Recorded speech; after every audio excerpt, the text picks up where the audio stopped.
So the other day, I went on my Amazon wish list and I finally bought something that I've been wanting to buy for a long time, and I just didn't want to spend the money, but I want it so bad.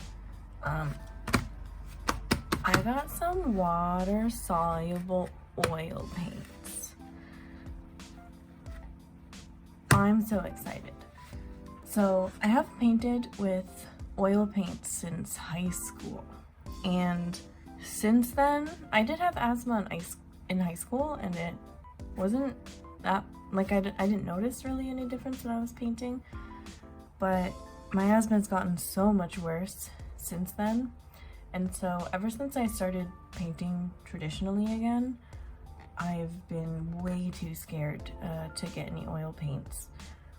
So when I realized water-soluble oil paints was a thing, and that you don't need to get toxic solvents to clean your stuff, I wanted it so bad. So let's get into it. Let's just open it up. I took my address off, so I hope nothing, you can't see where I live. But I did peel off the labels. But this came today. Wow, that's amazing, awesome, cool. This came today, though I ordered it on Friday, and with Prime, I was supposed to get it yesterday, and it said I would get it yesterday, until suddenly it said it would come today. So I want my money back. Why do I pay for Prime if you're not gonna, why? Oh my god, the flies are so bad, so bad. Why am I paying for Prime if you're not gonna give me the fast shipping? Okay, it was still pretty fast. I'm not that mad. I just didn't want them to leave it outside my door in the hot sun. But it was okay because they didn't drop it off till like 5 p.m. or so. So it wasn't that bad. But let's get into it. Hopefully this will... What is happening? Maybe I just need to use this.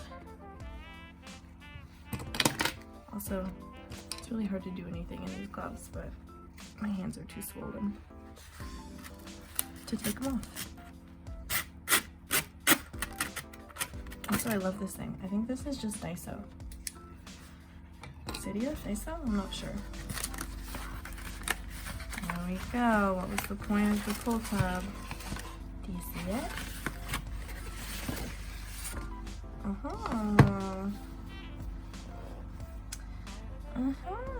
Look at that. So I have enjoyed pretty much every Holbein thing I've ever bought. My favorite brushes are Holbein. I love the Holbein gouache. I haven't tried the Holbein acrylic gouache, but it's on my list. So when I saw these, and since it's Japan, Holbein is a Japanese brand, though they say Holbein, so I don't know if it's Bein or Bain, but in Japanese it's Bain. This was the easiest thing to get a hold of. I actually did see it in the Sekaido Shinjuku store, the really big Sekaido, and it had, I think, a few more colors, but it was slightly more expensive. So I figured I should start small just to firstly make sure I don't have a reaction to them, because while they are water soluble, they still have oils in them, and there are some oils that are still lung irritants. So we're gonna see how this goes. So I got the 10 colors, and I did notice right after I bought this, there was another listing for actually cheaper on Amazon Japan that had not just the 10 colors, but also an oil medium. I don't know which one it was, but it was specifically for this Aqua oil duo P compact set, whatever, the Aqua duo water soluble oil paints. So I'm kind of mad that I didn't get that, because I had no idea you could get one with a medium, but I'm also really reluctant to use a medium, even though I heard that's really what you're supposed to do. You're not really supposed to thin with water, it's just you can clean with water. But I've heard some people say they do thin with water and it's fine. Again, I got such bad asthma, even if I use linseed oil, that's a lung irritant. So even if I don't have like a straight up allergic reaction, I still have all this inflammation that I don't want to exacerbate. So we'll see how it goes with just the water, and I might at some point try ordering some medium just to see what happens. But yeah, let's open it up. Oh, and these are from Daiso. As you can see, it has the Daiso, whatever, because I don't want to use the same brushes I use for other mediums with this. So I figured I start with some cheap brushes, because I don't, if I'm allergic or something, obviously I don't want to go buy expensive brushes. So it comes with this booklet.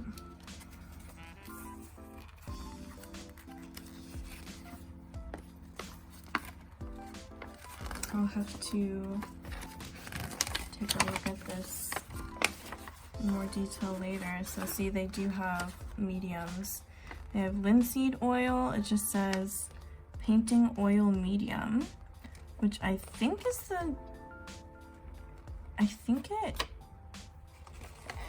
I don't know, I'll have to look into that. And then they have a quick drying liquid, which I don't know if I'll use, because kind of the reason I wanted to get oil paints was for this lower drying time, though I did hear that water-soluble ones are,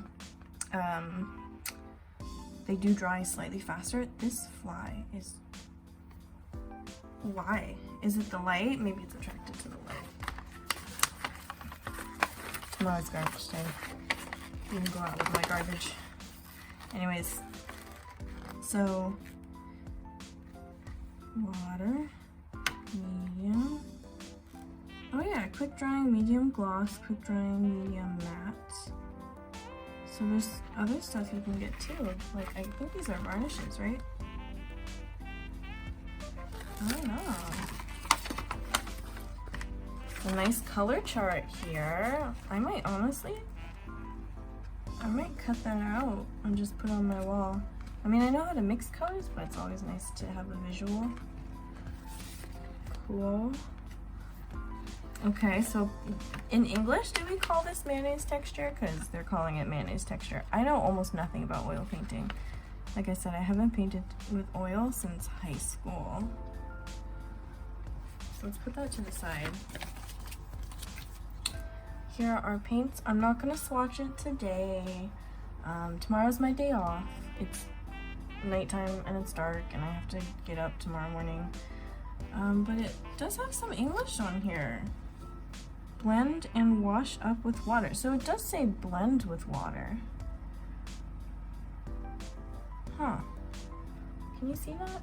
It says blend with water. So I don't know. Maybe you can. It doesn't say thin with water, but it says blend, so. Anyways, you'll notice, for example, this cadmium, it's cadmium deep hue, which I did notice. I was watching some videos and stuff. Apparently these, like, there's several different brands of water-soluble oil paint, and apparently they do like to use hues instead of actual toxic ingredients like cadmium. And we have cobalt blue hue as well.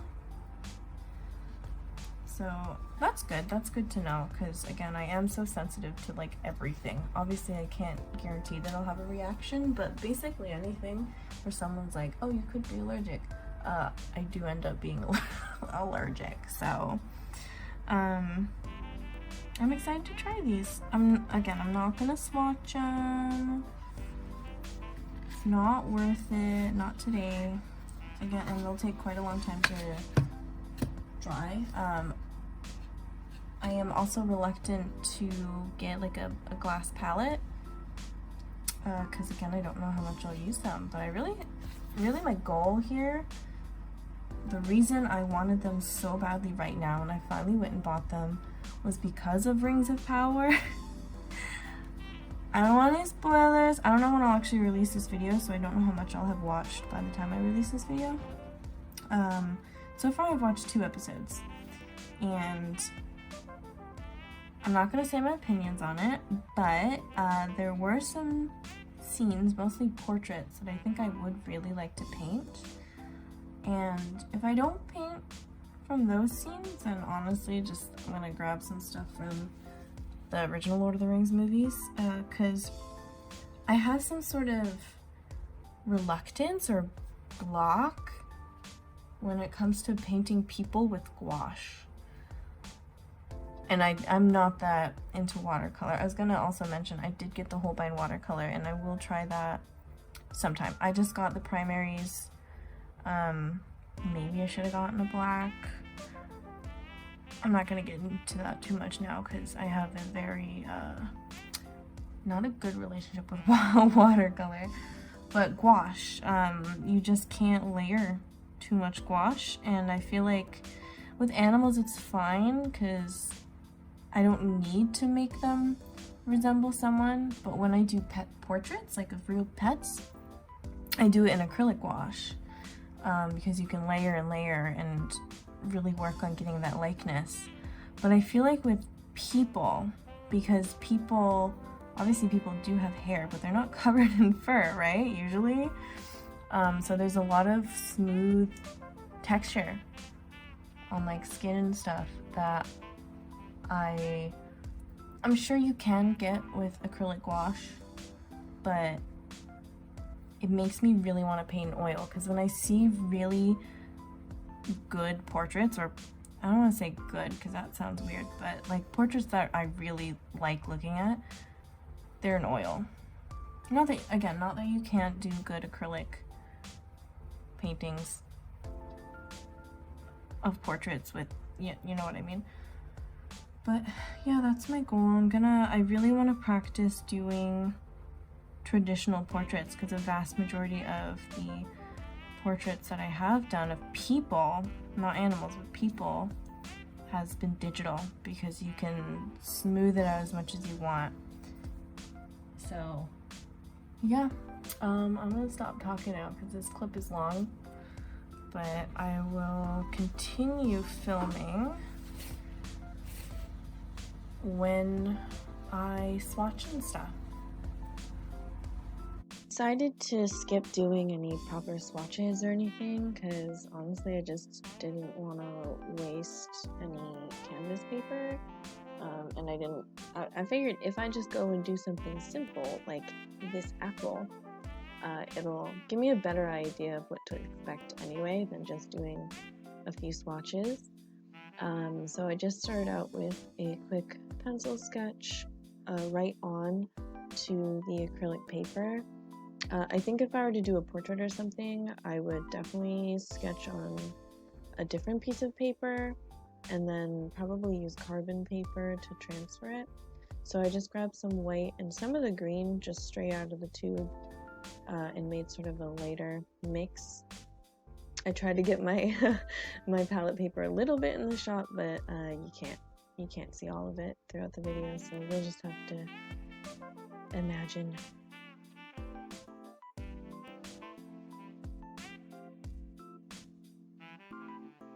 So I started off just by dipping my brush into my jar of water and little by little adding it into the paint.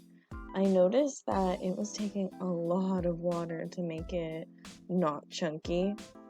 Even when I started putting it on the canvas paper, it was chunky. So I don't know. I mean, I did see some videos and I did hear people say that this type of oil paint does tend to be tackier than traditional oil paint, and I would say that's definitely the case.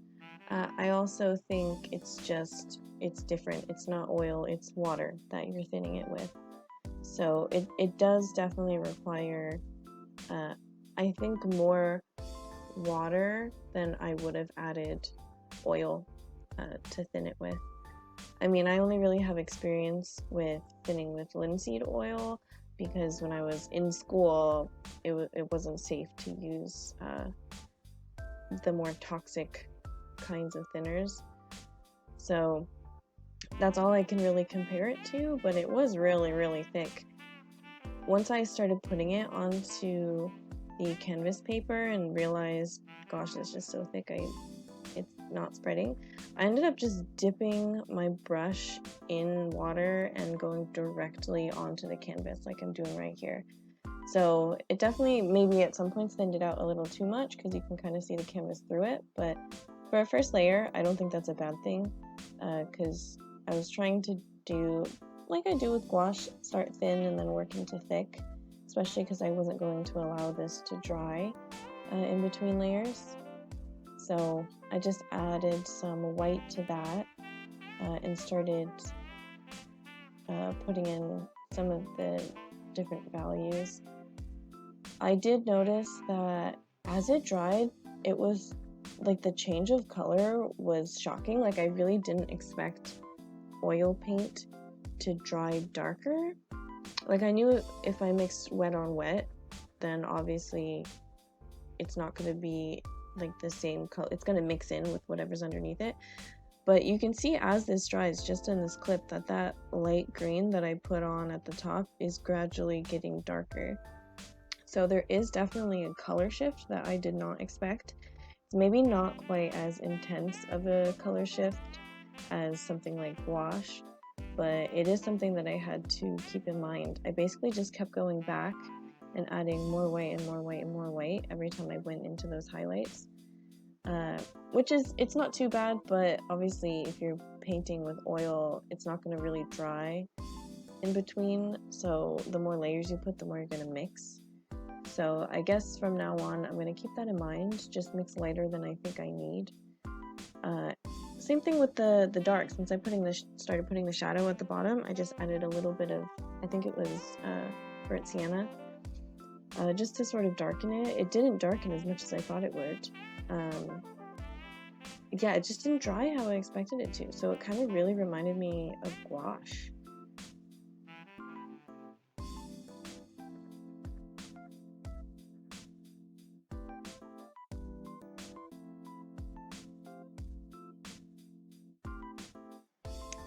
One thing that if I get the chance, I will definitely do is buy new brushes. Like I said, these are really cheap just because I didn't want to use the same brushes that I used for other mediums for oil paint. And oil paint's really heavy, so these brushes are not particularly tough. Also, I don't think I would go for the same shape. This is a round brush, and I think I would probably just want to go, I mean, round brushes are good for details if you really got to get in there and get in thin lines and stuff, but I think I would go for a flat brush and or a filbert, just because you can push harder basically and push the paint around a lot more, because I imagine to get like smooth blends like what I want for skin and stuff like that, this isn't gonna really cut it. For this apple, you can see I'm kind of stippling. I'm doing a lot of stippling whenever I'm adding new values, and that's because you can't see from here. I'll put the picture on top of my reference, but obviously apples often have little dots all around them, so I was really trying to get that texture instead of, I mean, I started the base layer relatively smooth and it really wasn't looking natural, so then I just, every time I added shadows or highlights, I stippled it on for the most part, rather than making it smooth.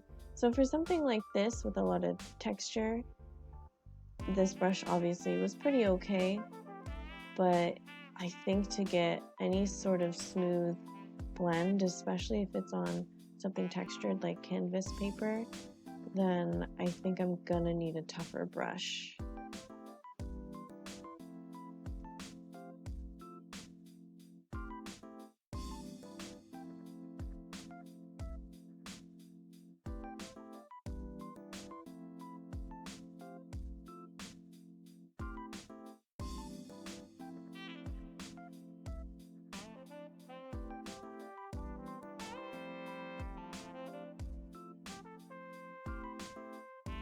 At this point, I'm really just going back and forth, putting lighter, then darker, lighter, then darker, adding some mid-tones to make sure it's not too stark of a difference. And like I said, a lot of the time I was stippling. There were some like line patterns, I guess you could say, in the apple, and I really wanted to get the curvature down. Again, it was easy to lay down the paint, but I sort of just embraced the chunkiness the lighter I got, because the lighter I got, the thicker I made the paint. Going back down to the shadows in a minute, I think I thinned out the paint a little too much and ended up lifting some of the paint that was already on the canvas paper. So because this is not like gouache or acrylic and I can't just wait for it to dry, I had to figure out how to get some of that color back that I had just scraped off. Yeah, you can see I'm laying it down now, and then I thought, oh, it's too stark, let me blend it out, and I just lifted up a whole bunch of color. So that's less about the paint, I think, and more about I need to learn the proper ratio of water to paint, but also how to paint without letting things dry. If, of course, oil paint takes a long time to dry, though I did hear that this water-soluble oil paint doesn't take quite as long. But I'm used to working in like an hour or so and then I'm done. Unless it's like a big canvas commission or something. So I think it's just a learning curve for me. I don't think it's necessarily the paint's fault, but I think maybe I wouldn't accidentally lift so much if it were a medium rather than just straight up water that will dissolve it. So yeah, that's something to keep in mind. It is possible to add too much water and accidentally just get rid of all of your paint. So in some cases that's good. Sometimes you want to lift color, but sometimes obviously if you're doing a shadow, you don't want to see the canvas underneath. So yeah, and at this point you can see this is where I'm adding like a chunky white. I'm barely adding any water and I'm just embracing it. You can see the chunks and that's fine. To me that looks like oil paint and that's a good thing. Again, because I'm painting wet on wet here, if I don't do chunky, then it's just gonna mix in with the layers underneath. So I just kept adding straight up white for the most part. I didn't really thin it at all. Other than that, I don't really have much else to say about the paints. Overall, I do like them. In terms of my asthma, I did have a little bit of trouble breathing towards the end. I did open my window for a bit. I probably should have opened my windows from the beginning, but it's quite humid outside, so I thought, okay, I'll keep my aircon on, it'll keep air circulating. I don't think it was enough. Maybe I should like get my little desk fan next time I decide to paint with these. I'm not sure. The smell was surprisingly, like I hardly smelled it at all. Just a few times I really noticed it. But yeah, I mean, when I woke up this morning, my asthma wasn't great anyway, but I do think this made it worse. I can't think of any other reason why just sitting there painting would make it worse. I actually did go and use my inhaler afterwards, and currently I have my like kitchen door open, like the door between my living area and my kitchen, and the fan on in the kitchen to try and just circulate the air a bit. So I don't know exactly what's in this that irritated my asthma. I guess it could be a coincidence, but I'm surviving. It was probably partially my fault for not having basically any ventilation. But now I know for next time I'll try with, again, like a fan or something, and hopefully it works out. I do think it was the paint. I can't think of why else it would get worse. Though, again, I did start the day not so great. Like, it wasn't bad or anything, but I was just like, oh, it's a little bit harder to take a deep breath. But yeah, I don't know. We'll see. I'll have to use them more. And I'll definitely, I don't know, I'll do more research on different solvents I could possibly use that won't irritate my asthma. I know there's like a lavender solvent, but I can't use lavender. It gives me migraines. So I'm gonna see if there's literally anything else besides water, because it was still chunky and I'm still nervous that I can't get the blends that I want. But that might also be solved by better brushes. So I guess I'll just have to experiment more. So far, I do definitely want to continue trying to use these. So hopefully it works out, because I'd be very disappointed if I end up not being able to use them. But I'll let you know how it goes.